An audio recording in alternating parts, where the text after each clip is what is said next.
Boa tarde, turma do G5. Vamos iniciar mais uma aula. Na aula de hoje, iremos falar sobre os tipos de moradias. Mas antes, iremos ver a data e dia da semana.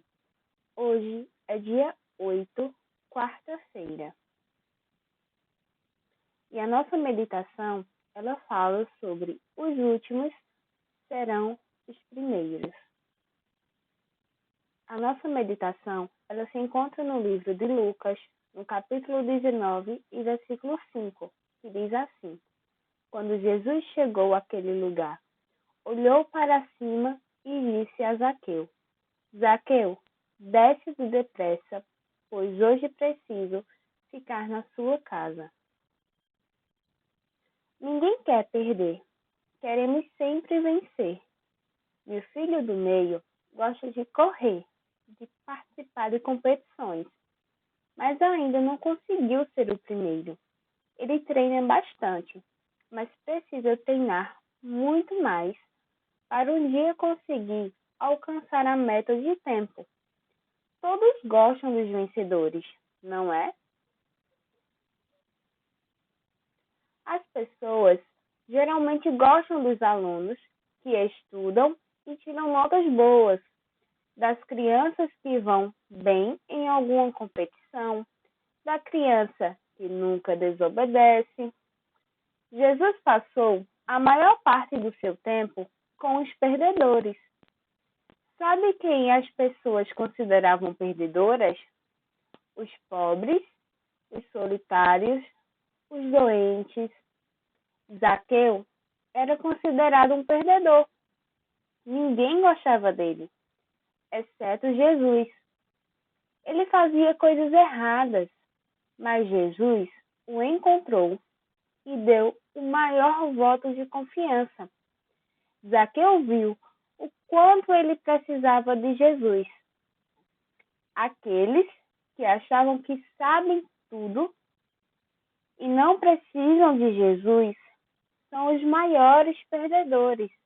O vencedor é aquele que está com Jesus. Vamos orar?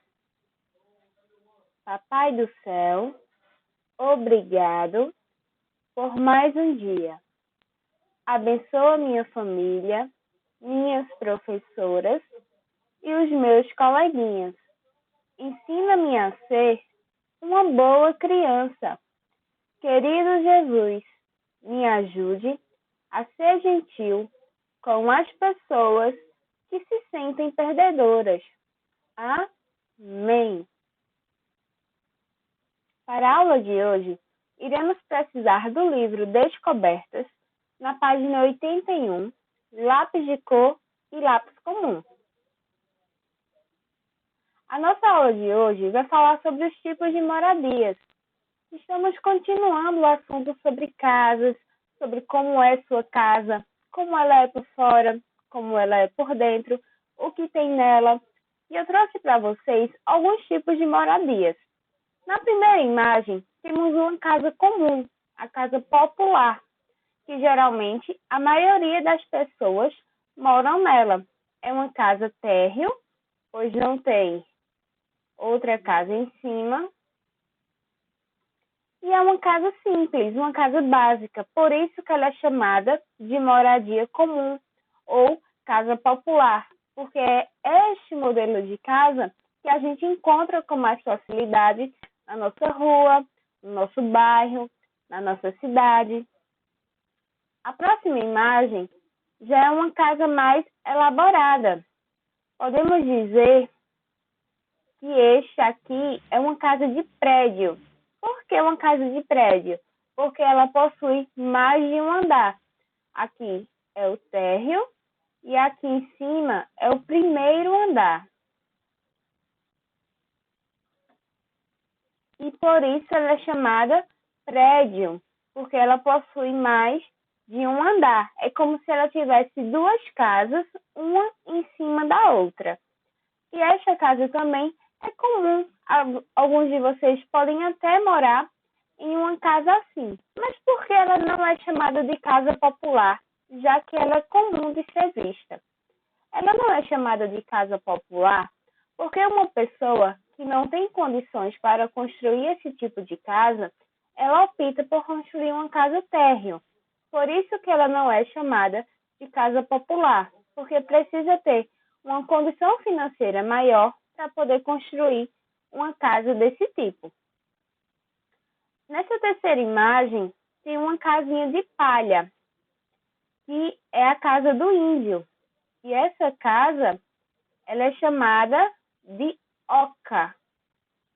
Ela é feita com palha, bambu e alguns outros objetos para deixá-la bem sustentada. E dentro tem móveis, tem tecidos, coisas que os índios utilizam. Não quer dizer que todos os índios morem neste tipo de casa. Ao contrário, hoje em dia nós temos muitos índios que moram na cidade, em casas comuns. Mas aqueles índios que ainda vivem em aldeias, que ainda vivem na floresta, que ainda costumam fazer e praticar os hábitos de suas origens, eles utilizam as ocas, essas casas de palha. Aqui embaixo, nós temos o iglu, que é a casa de gelo. Essa casa ela é bem comum de se ver, principalmente aqui, por conta da neve. Já que nós não moramos em uma região que neva, não tem como essas casas serem construídas, porque elas derreteriam com o calor. Mas em regiões que nevam, é comum ver também casas deste tipo. Temos ao lado do iglu o apartamento. Qual é a diferença do apartamento para o prédio? Já que o apartamento também ele é dividido e tem mais de uma casa nele, se a gente for considerar que cada parte é uma casinha uma em cima da outra. Nós chamamos de apartamento e ele é diferente do prédio, porque no prédio, geralmente, mora apenas uma família. Como, por exemplo, se você mora em um prédio, pode ser que more apenas você, sua mãe, seu pai, algum irmão e algum animal de estimação. Mas o apartamento, mesmo ele sendo dividido em várias partes, ele não é apenas de uma família. O apartamento, cada parte dele mora uma pessoa. Aqui nós temos algumas janelas. Então, cada janela dessa é de uma casa, é de uma pessoa que está morando aí dentro. É como se fossem várias casinhas pequenas dentro de um prédio só. Por isso é chamado de apartamento. E aqui no final, nós temos a imagem de várias casas, de várias formas e de vários modelos. Por que eu trouxe essas casas variadas? Porque é para a gente entender a importância do nosso lar, independente de como seja a nossa casa. Se ela é feita de tijolos, se ela é feita de madeira, se ela é feita de barro, se ela é feita de palha, de gelo, se ela só tem o térreo, se ela é um primeiro andar, um segundo andar, terceiro andar, se a gente mora em um apartamento, se a gente mora na casa de um sítio, se a gente mora na cidade. O importante é termos sempre em nossa mente a gratidão. Porque independente de onde a gente esteja morando, em qual casa a gente esteja, qual cor ela seja, qual tamanho ela seja, é o nosso lar, é a nossa casa. O papai e a mamãe trabalhou, construiu ou comprou a casa. Deus deu condições a ele, deu saúde e Deus a presenteou para você morar. Por isso é importante a gente agradecer pelo que temos. Se vocês têm uma casa diferente do coleguinha de vocês, não é preciso ficar triste, não é preciso sentir inveja, é preciso apenas agradecer. Porque a gente sendo grato, Deus vai continuar nos abençoando e quem sabe a gente possa ainda ter e ver várias outras casas na nossa vida. A gente possa morar em outras casas diferentes. basta apenas ser grato pelo que nós temos hoje, porque depois Deus cuidará. Por isso eu trouxe essa imagem que tem várias casas, porque não importa como ela é por fora, não importa quantos andares ela tem, não importa quantos quartos ela tem. O que importa é que você e a sua família está dentro dela, que vocês tenham amor, tenham compaixão, que Jesus more dentro dela. Isso é o que importa.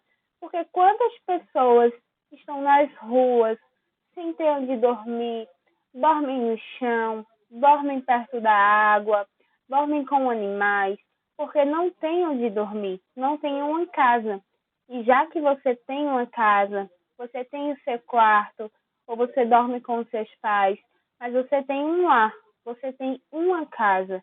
Então, por isso, é importante que a gente agradeça todos os dias ao nosso Papai do Céu pela casa que Ele nos deu. E para isso, vocês irão realizar essa atividade do livro. Na página 81, diz assim: desenhe a sua moradia vista pelo lado de fora. Se vocês quiserem e tiverem como, vão até o lado de fora da casa de vocês, observem como é ela, se ela é um prédio, se ela é uma casa popular, se é um apartamento, se é uma casa no sítio. Qual é o tipo de moradia? Vocês irão observar qual é o tipo de moradia da casa de vocês e depois vocês irão desenhar a casa de vocês neste quadrado aí embaixo. Pode desenhar, pode pintar com as cores que é da casa de vocês. Se a casa por fora for branca ou for uma cerâmica clara, vocês podem escolher outra cor para estar pintando, caso desejarem. Depois que vocês desenharem, pintarem, mostrarem como é a casa de vocês por fora, a gente vai marcar a resposta embaixo, que pergunta assim: sua moradia tem quintal? Tem algumas pessoas que o quintal ele é na frente, que é a área onde a mamãe estende roupa, é a área onde você brinca, é uma área livre na casa. E tem quintal que ele é atrás da casa, que também serve para as mesmas funções. Estender roupa, guardar alguma coisa, para você brincar. É uma área livre, que não tem um cômodo, não tem sofá, não tem geladeira, não tem televisão. Não é um cômodo de dentro, é uma área à parte. Então, se a sua casa tiver o quintal ou na frente ou atrás, você irá pintar o primeiro quadradinho, que diz sim. Se a sua casa não tiver esse espaço, você vai pintar o segundo quadradinho, que diz não. Quintal é diferente de garagem, tá? A garagem é para guardar algum automóvel. Sei que tem um espaço vazio, mas é para um carro, uma moto. O quintal não. O quintal já é uma área livre. Então, peçam a ajuda da mamãe caso for preciso, ou do papai, e vocês estarão respondendo esse pequeno questionário ao final da atividade do desenho. Eu espero depois que vocês mandem para a gente as fotos para a gente ver e conhecer como é a casa de vocês vista pelo lado de fora. E lembrem que é muito importante a gente agradecer ao nosso Deus pelo que nós temos hoje. Essa foi a nossa aula de hoje. Eu espero que vocês tenham gostado de conhecer outros tipos de moradias, de perceber alguns detalhes que tem essas moradias e comparar para encontrar qual é o tipo da sua moradia. Até a nossa próxima aula. Fiquem todos com Deus e um grande beijo.